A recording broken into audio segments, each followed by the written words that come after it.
மாலை நேரம், அமைதியான காற்று. அது பிரதோஷ நேரம் என்றால் அந்த நேரத்துக்கு ஒரு தனி சக்தி இருக்கும். சில நேரங்கள் சாதாரண நேரம் இல்லை. அது மனதுக்கு அமைதி தரும் நேரம். அதுபோல ஒரு நேரம் தான் பிரதோஷ நேரம். ஹே வீவர்ஸ், இன்னைக்கு மார்ச் 16th பிரதோஷம். அதனால நாங்க வீட்லயே ஒரு சின்ன பூஜை பண்ணலாம் அப்படின்னு பிளான் பண்ணோம். ஸ்டார்டிங்ல சொன்ன மாதிரி தான் ஈவினிங் டைம் ரொம்பவே அழகா இருந்துச்சு. குளிர்ந்த காற்று, அமைதியான சூழல், அந்த மாதிரி ஒரு காம் ஃபீல். அதுக்கப்புறம் அம்மா வாசல்ல ஒரு அழகான கோலம் போட்டாங்க. அந்த கோலம் பார்த்ததுமே வாசலே ரொம்ப அழகா மாறிடுச்சுங்க. நம்ம கலாச்சாரத்துல வாசல்ல கோலம் இருந்தால் வீட்டுல லக்ஷ்மி இருக்கும்னு சொல்லுவாங்க. அதுக்கப்புறம் பூஜைக்கான ப்ரிப்பரேஷன் ஸ்டார்ட் பண்ணோம். பூக்கள் எல்லாம் எடுத்து ஒரு கூடையில வச்சு மஞ்சள், குங்குமம், தீபம் எல்லாமே ஒழுங்கா ரெடி பண்ணி வச்சாச்சு. சில பேருக்கு இது ஒரு சாதாரண விஷயமா தெரியலாம்.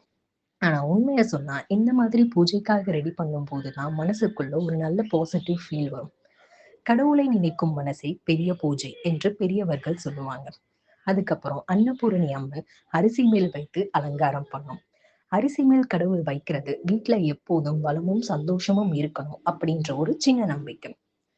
அதுக்கப்புறம் பூக்கள் வச்சு கடவுளை அழகா அலங்காரம் பண்ணோம். பாலாபிஷேகம் ஆரம்பிக்கிறதுக்கு முன்னாடி கடவுளுக்கு ஒரு தீபம் ஏற்றி வச்சோம். அந்த தீபம் எரியும் போது ஒரு அமைதியான ஃபீல் வரும். அந்த நேரத்துல மனசுல வர ஒரே ஒரு எண்ணம், எல்லாரும் நல்லா இருக்கணும்.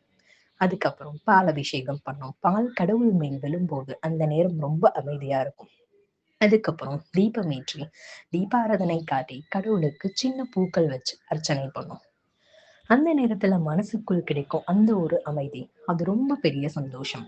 பெரிய பூஜை இல்லைங்க, பெரிய ஏற்பாடுகளும் இல்லைங்க. ஆனா மனசார பண்ணும்போது அதுக்கு ஒரு தனி அர்த்தம் இருக்கும். சோ இப்படித்தான் ஒரு சின்ன பிரதோஷ வழிபாடை நாங்க வீட்டிலேயே பண்ணோம். சோ இப்படித்தான் ஒரு சின்ன பிரதோஷ வழிபாடு நாங்க வீட்டிலேயே பண்ணோம். இந்த நேரத்துல ஒரு நினைவு எனக்கு வந்துச்சு. என்னோட சின்ன வயசுல எங்க வீட்டுக்கு பக்கத்துல ஒரு சிவன் கோவில் இருக்கும். பிரதோஷம் என்றாலே எனக்கும் என் ஃப்ரெண்ட்ஸ்க்கும் ஒரே எக்ஸைட்மெண்ட் தான். ஃப்ரெண்ட்ஸ் எல்லாம் சேர்ந்து கோவிலுக்கு போயிட்டு சாமி கும்பிட்டுட்டு அப்புறம் லைன்ல நின்று பிரசாதம் வாங்குறதுக்காக காத்திருப்போம். பிரசாதம் வாங்கினதும் அது ஒரு பெரிய சந்தோஷம் போல இருக்கும். அதுக்கப்புறம் கோவில் சுற்றி ஃப்ரெண்ட்ஸ் கிட்ட பேசிட்டு சிரிச்சு விளையாடிக்கிட்டு நேரம் போயிட்டு இருக்கும். அப்போது அது ஒரு சாதாரண நாள் போல் தோன்றி இருக்கும். ஆனா இப்போது நினைச்சா அந்த நாட்கள் ரொம்பவே அழகான மெமரிஸ். சில மெமரிஸ் நம்ம வாழ்க்கையில சின்னதாகத்தான் ஆரம்பிக்கும். ஆனா காலம் போக போக அதுதான் பெரிய நினைவுகளா மாறிடும். அதனாலதான் ஸ்டார்டிங்ல சொன்ன மாதிரி மாலை நேரம், அமைதியான காற்று, அது பிரதோஷ நேரம் என்றால் அந்த நேரத்துக்கு ஒரு தனி சக்தி இருக்கும். அந்த சக்தி இப்போ மட்டும் இல்ல, நம்ம சின்ன வயசு மெமரிஸ்ல இருந்தே இன்னும் நம்ம கூட தான் இருக்கு.